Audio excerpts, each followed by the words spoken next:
It's easy to use small groups in Zoom. Here I only have one example student in my lecture, but the principles are the same. If I want to break my students into small groups, I'm going to click Breakout Rooms, assign one participant, this would be the number of people in your class, into how many rooms.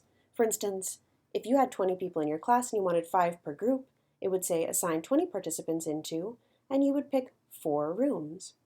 You can also say sort people automatically, that is, put everybody randomly into different rooms, or manually if you have certain groups in mind. I'm going to hit Create Breakout Rooms once I've set everything up to my liking. And you'll see there will be a list of the different breakout rooms that I've created, and you can see which students are in which room. I also have some other options.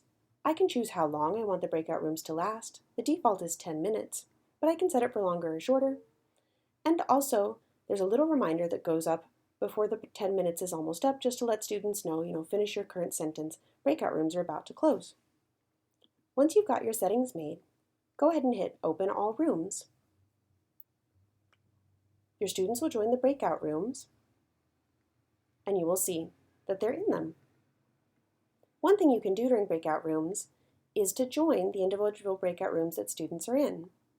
So if I hit Join, I'll join the breakout room that my student is in.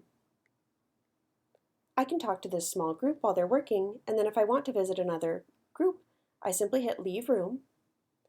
Only I'm going to leave the room. Students are staying in their sessions. And then, if I want to, I can join different breakout rooms, and so you can walk between the groups like you would if you were doing small group work in an actual lecture.